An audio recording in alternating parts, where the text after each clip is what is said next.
Hi అండి, నమస్కారం అండి. Welcome to Naidu's kitchen. ఈరోజు నేను కాలీఫ్లవర్ రైస్ చేయడానికి వెళ్తున్నాను, చైనీస్ రైస్ టైప్లో. చూడండి, మీరు ఫస్ట్ ప్యాన్లో ఆయిల్ పోసేసుకోవాలండి. చూడండి, ఆయిల్ వేడెక్కుతుంది. ఇదో కావాల్సిన పదార్థాలు. ఫస్ట్ తెల్లిగడ్డ, వెల్లుల్లి అంటారు, గార్లిక్ కట్ చేసి గార్లిక్ ఫ్రై చేసుకోవాలండి.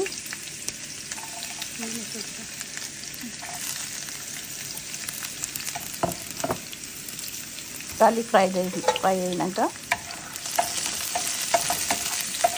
రెడ్గా ఫ్రై కావాలండి.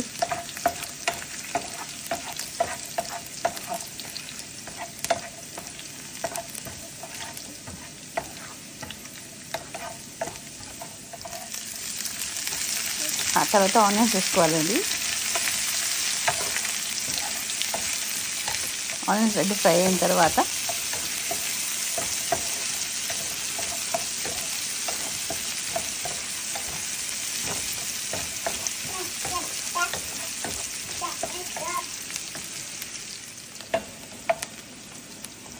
జింజర్ గార్లిక్ పేస్ట్ వేసుకోవాలండి.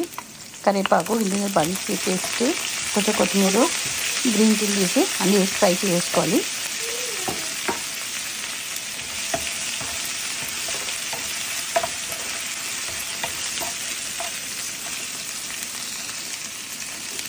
ఫ్రై అయిన తర్వాత సోయా సాస్ ఒక గిన్నెలో వేసుకొని వాటర్ వేసుకొని కలిపి పెట్టుకోవాలండి. సోయా సాస్ వేసుకోవాలి. తర్వాత tomato sauce, green chilli sauce వేసే అవసరం లేదు. సాల్ట్, పసుపు, కారం పొడి తగినంత కారం పొడి వేసుకోవాలి. ధనియాల పొడి అండి, జీలకర్ర పొడి అన్నీ మంచి మిక్స్ చేసుకొని తర్వాత మనం రైస్ వండి పెట్టుకోవాలండి. పెట్టుకు ఆ రైస్ దీనిలో పడి వేసేసుకోవాలి. మంచి బెడ్డలు లేకుండా ఫ్రై చేసుకోవాలి చక్కగా. ఇది చక్కగా ఫ్రై అయిన తర్వాత ఫస్ట్ కాలీఫ్లవర్ ఫ్రై చేసి పెట్టుకున్నాం కదా, హాఫ్ కాలీఫ్లవర్ని దీని లోపల వేసేసేయాలండి. రైస్ లోపల అంతా చక్కగా మిక్స్ చేసేసుకోవాలి.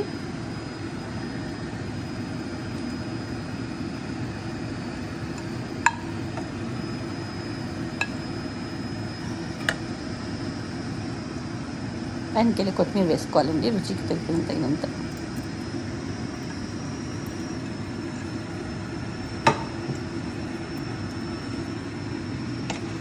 మంచి మిక్స్ చేసేసుకోవాలి. రైస్, కాలీఫ్లవరు, కొత్తిమీర అన్నీ చక్కగా మిక్స్ చేసేసుకోవాలి.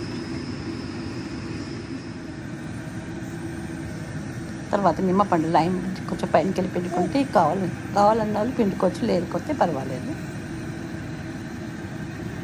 అది ఇప్పుడు ఎలా చేసినానో కొంచెం